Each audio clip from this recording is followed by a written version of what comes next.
Hey everybody, it's Molly and welcome to another episode of RTT. Now you may know that my love for Harry Potter is pretty extensive. In fact, it can barely be contained. I'm actually a little nervous for you to see how nerdy we get when we're discussing The Boy Who Lived on this week's episode. But it doesn't always seem like the filmmakers read the books as closely as we did. So on this week's RTT, we're digging deep into the time that the Harry Potter movie makers forgot to read the books.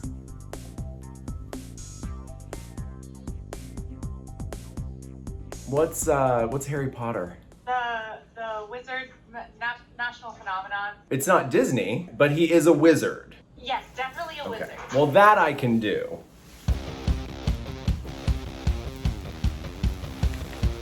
Wizard you wanted, wizard you got.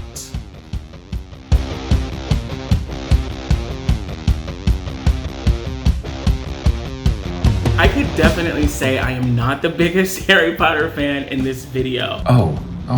That's without question. Me versus Molly, because I feel like that's what it comes down to. I'm the biggest Harry Potter fan of anyone in this video. I am not fully clear on what a Harry Potter is. I have never made pottery. I will be honest, I am not the biggest Harry Potter fan in this RTT because some people who I work with and love very dearly are insane. You're looking at her. I'll ask you this, did any of them wear a time turner? Right now alone, I'm basically listening or reading 3 different Harry Potter books at the same time. I'm tentative, but curious. I always thought I was a Gryffindor and I got Slytherin and I was mortified, as I'm sure you can imagine. They're just a bunch of boneheads. No sit. I feel like you could take one look at me and be like, yeah, she seems like a Hufflepuff. I am a Slytherin. Like, that's my house and I'm proud. I am a proud Slytherin, and while a lot of people are surprised when they hear that, it totally fits my personality. We would never turn on you until we have to. 1, Slytherins are ambitious and competitive, and if you've ever played a game with me, you know I'm incredibly competitive. I'm ambitious. In Molly's words, I'm always looking out for number 1. I have to say it. I'm looking out for number 1. It's me. That's not what, Molly's number 1 is Molly. It's not me. My number 1 is me, but so yes. Everybody thinks of the Malfoys, and they think of Voldemort, and think of all the bad wizards that were Slytherins, and they don't think about the fact that Merlin was a Slytherin. In the words of Lin-Manuel Miranda, Slytherins, we get the job done.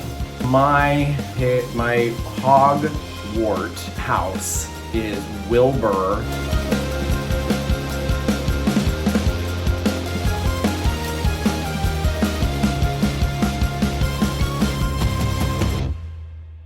Snape, Severus Snape, Severus Snape, Dumbledore! Fight!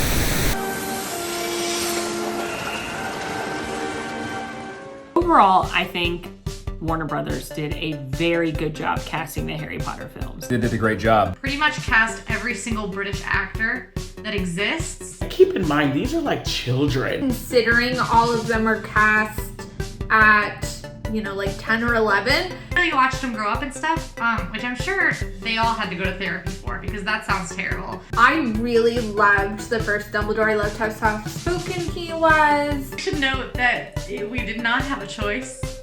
Dumbledore from the first 2 movies did sadly pass away. When they replaced Dumbledore, he was like younger, hip, I saw him in the back, drinking a latte. Could you imagine first Dumbledore doing any of the battle sequences? I'll wait. No. Dumbledore number 1 could not have pulled off this crazy, insane scheme that Dumbledore has to pull off. Dumbledore is thinking 28 steps ahead of everybody else, and everything has to work out just so for his crazy person plan to work out. And Dumbledore number 1 was just a little too quiet, he was a little too reserved, he was a little too grandpa, and while I think he kind of had the look going very well, I don't think he could have paid off the chaotic good energy that is needed for Dumbledore. So I gotta go Dumbledore number 2. Alan Rickman, may he rest in peace, there's no one else who can play Snape. Possibly one of the best and most convincing performances in the series. And the fact that he had the foresight to ask what Severus's motivation was to J.K. Rowling in the first movie filming and read the books for all source material shows, to me, a dedication to craft that is second to none. Like, my ideal Snape would have been the age that he was supposed to be, which was like in his 30s, and Alan Rickman in like movie 1 was 50 at least. But that man killed that role. He killed that role. I love Alan Rickman. I mean, I watch Love Actually every single year. RTT on Love Actually. How can we swing this? It was an interesting casting choice, but it ended up being the correct one.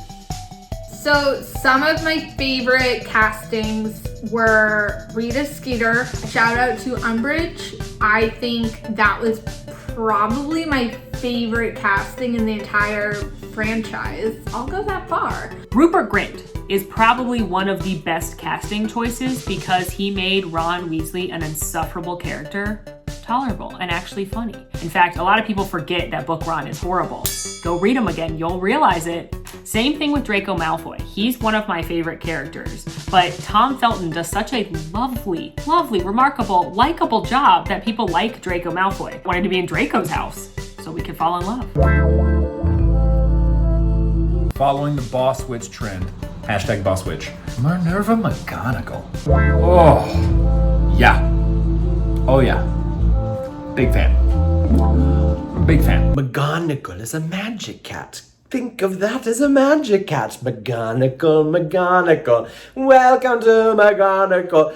I am Andrew Lloyd Webber. I am T.S. Eliot. I am McGonagall, the magic cat. If you walk into town and you see McGonagall walking down, you know it's McGonagall who you go. McGonagall is a character from the musical Cats. Harry Potter had a massive budget. Like, truly a big budget. These were massive movies. Who did the makeup for the epilogue? That old age makeup was terrible. It looked like a bad filter. I think it's fine. Oh, why? It was a choice. Pass. I totally get why they wanted to age up the original actors. Like, I get that. We've been on a journey with them. We want to, like, go along with them. Do we want them to look 30? No, 60. Oh, good. We needed more prosthetics. I think we maybe needed a little CGI.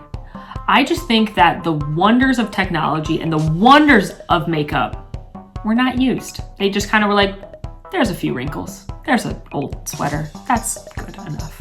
What we get is some weird sort of in between where they've got like fake tan and crow's feet.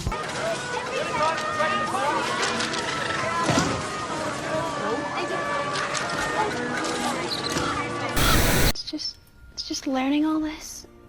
The Harry Potter movies were filled with nothing but awkward romantic relationships. I understand that these movies feature teenagers. They're about teenagers and they star teenagers. Teenage angst! Dawson's Creek, Harry Potter, 90210, everything, just all mumbled up. Another reason I don't need to read these books or see these movies, because guess what? I have lived it all.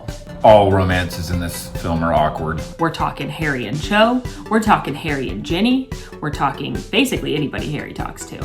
Ron and Hermione. Save Remus Lupin and Nymphadora Tonks, which is mostly off-screen. So I guess that's why. Y'all remember Hagrid and his boo? The big old tall French woman who she ate a bug off his face. Was it a bug?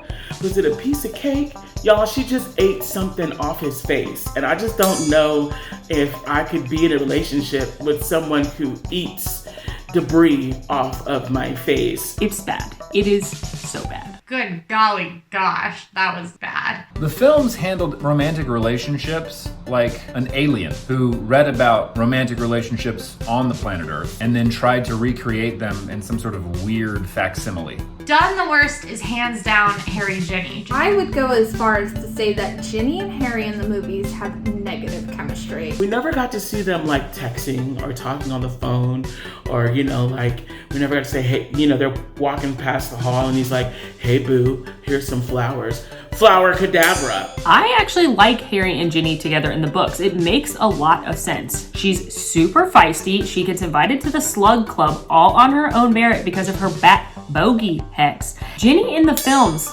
meek, quiet, shy, not living up to her fierce nature that is laid out in the books. When she goes to tie his shoelaces. The shoe tying scene. Eye roll, heavy sigh, Ugh. general nausea. What better romantic gesture than tying somebody else's shoes? I think we all were Fred in that moment because we were like, what's going on here? If you can't tie your own shoe, Harry, wear slip-ons, a penny loafer. You don't have to put a penny in it, even though I think that's a good fashion choice for now. I love Hermione. What? Hermione? The Hermione and Victor dynamic in the books is much more illustrated and much more detailed than it is in the movies. I wasn't even thinking of Hermione and Victor. Victor Crumb is the guy she told you not to worry about. So literally this is an adult man who plays international sports. Dating this grown guy who's like some international Quidditch star. World Cup representative seeker. Well done, Victor. Oh yes, this young, freshly 14-year-old girl, this is where I will lay my affection. Oh God, what am I saying? Ooh, that's probably problematic. The big issue here is that she got a hot boyfriend and he's a little older than her. I'm seeing no problem with this. In the books, you find out that they actually talk in the library. Probably likes just getting to know a smart and beautiful witch such as Hermione. That is not illustrated in the movies, and their relationship in the movies is awkward. There will be some people who talk about Ron and Hermione. Don't tell Molly, but I do like Ron and Hermione. I was so into that couple. Seriously, don't tell Molly because she'll probably disown us. They don't belong together in general. Hermione, a queen, and she ends up with Ron, whiny, complainy Ron. All they do is fight. That's not a good relationship. Molly hates Ron, and I don't know that I quite agree. Harry and Cho is painfully awkward. It's the most awkward. I mean, I felt kind of bad for Harry because he made out with someone who was crying about Edward Cullen. Edward Cullen deserved better. Anyway. They kiss, and she's crying while they kiss. And I can feel the cameraman feeling awkward from watching the movie. Right? He's just back there, he's like, this is weird. Yeah, buddy. I cannot physically reenact it. I don't know if you know this, but I'm really cool, so I can't be the level of awkward. This is basically the scene. She's like, my boyfriend is dead. And he's like, I watched your boyfriend die. And then she's like, I'm really sad. I don't know what we should do right now. This is awkward. And Harry's like, oh, I know what we should do. And then he's like, they're like, Oh, my whole mouth is full of glitter.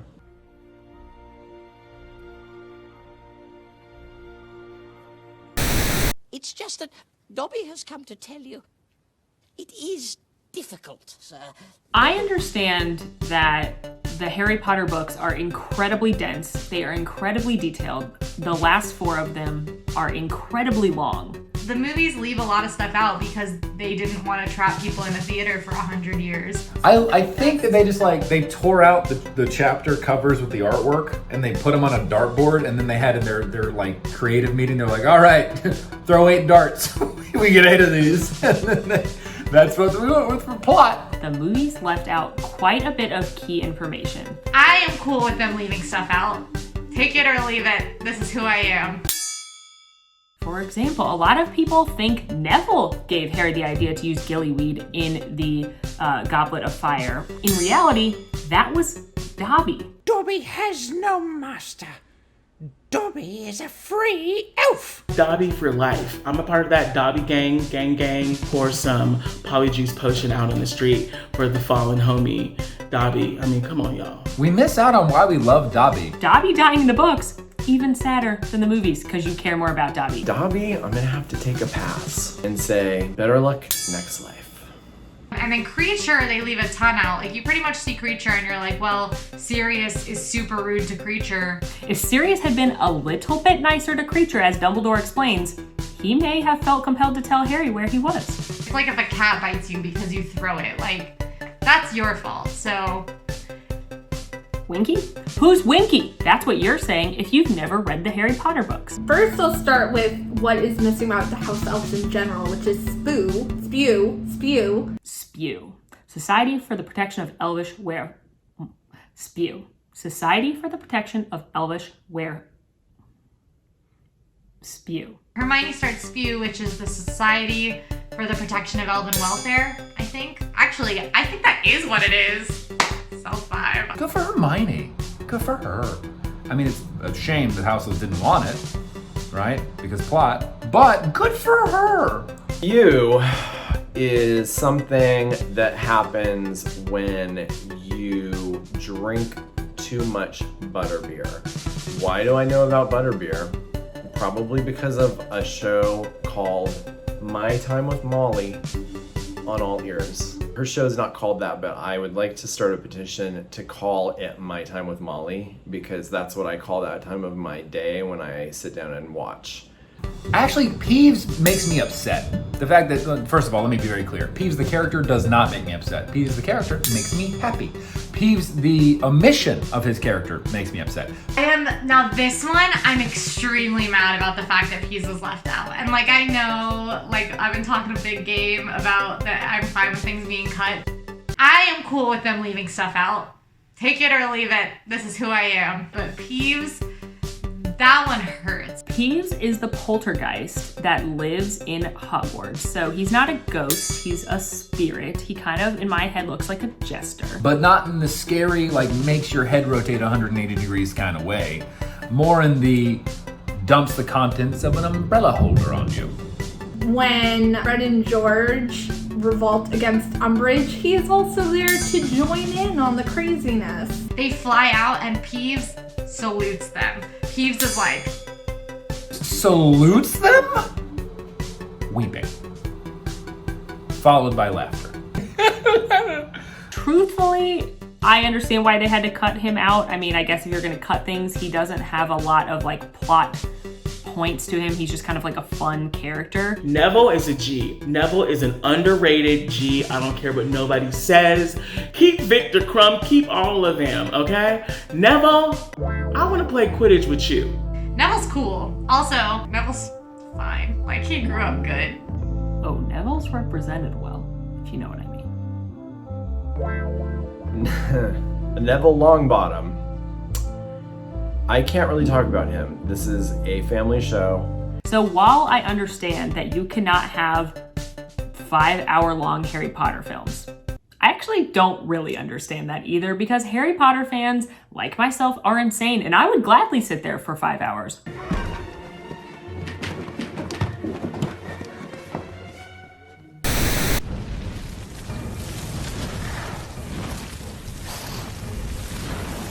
Not only did the movies leave a bunch of key things out, they weirdly added in some stuff that never happens in the books. Yeah, the Harry Potter movies left a lot out, but they also like added some weird scenes, which, Why?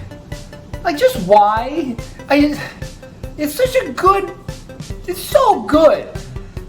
And you what? No. Bad directors, bad producers, no. No. I feel that there were very few things the movies added that I was like, oh, this was a good addition. No. Instead of the really cool stuff, you know what this movie needs more of? Awkward teen romance. like,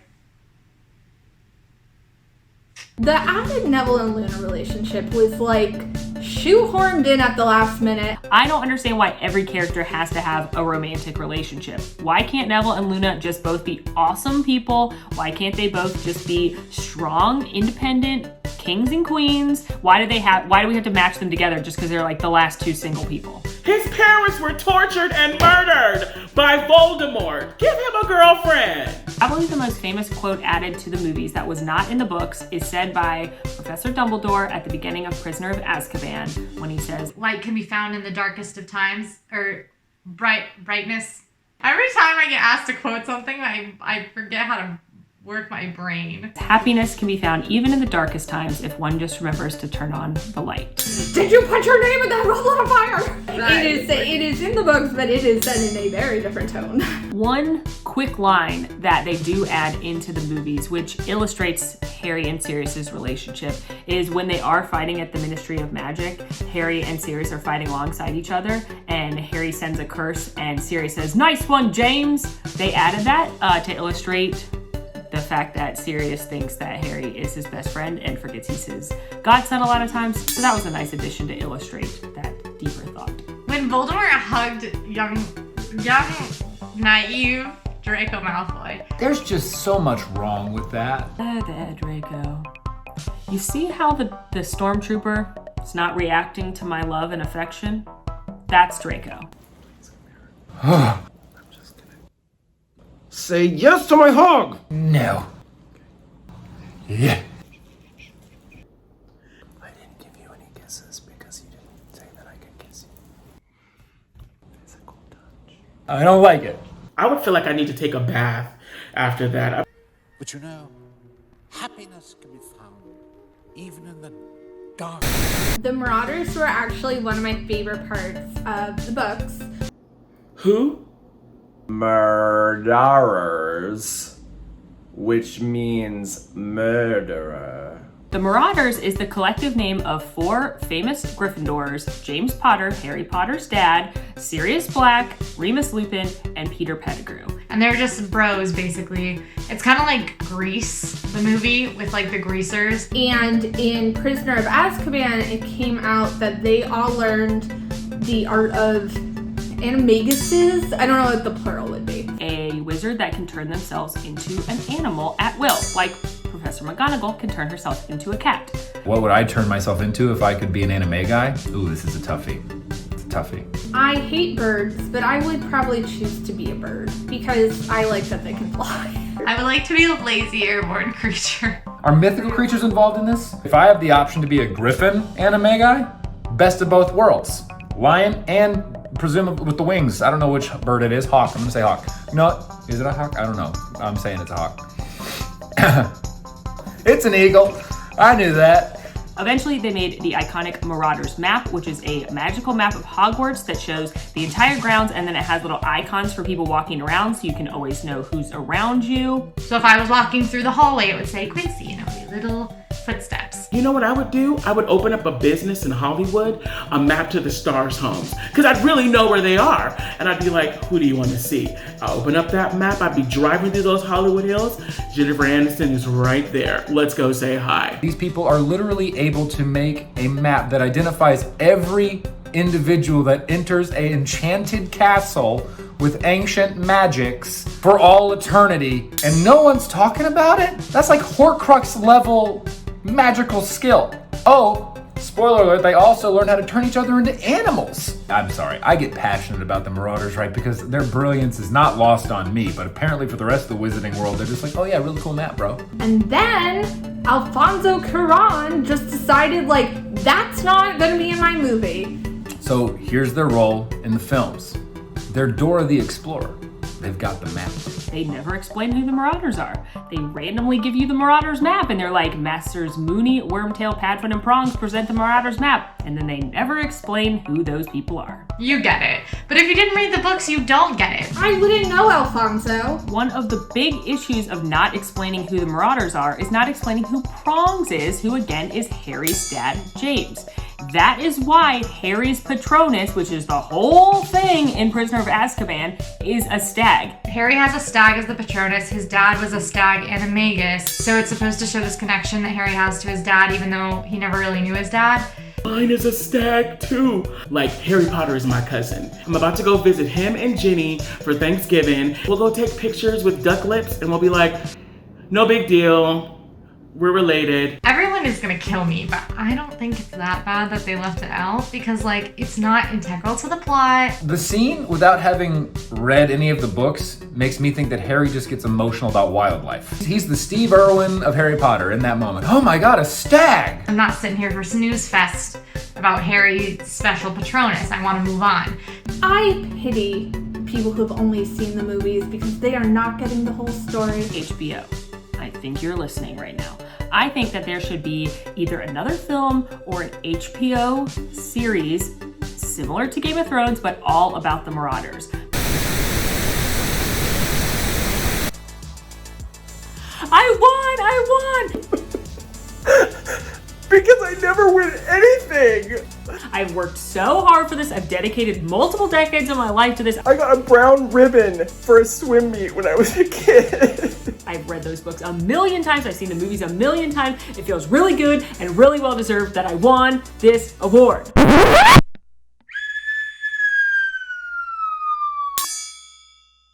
What do you mean? I'm the winner? Oh my gosh. I would have had no way of ever knowing in a million years that this would be the day that I would win. And I am so, I'm so sorry for you, Molly. Classic end of Harry Potter. The hardworking Slytherin gets the victory snatched away from them in the very last minute. And have a place among every wizard and witch. Are witches and wizards the same? No, that's warlocks. I love wizards. Thank you so much for this award. I accept it graciously. And you know what? You're right. I am the winner. Thank you, everybody. This isn't over. Hey everybody, it's Molly. Morgan and I are so excited that you guys are loving our new show, so make sure to like and subscribe. You can also click over here for a playlist of every single RTT episode. Or do you want more AllEars? Click over here for a video of me showing all of the hidden details and Easter eggs in the wizarding world of Harry Potter. Thanks for watching. Mischief managed.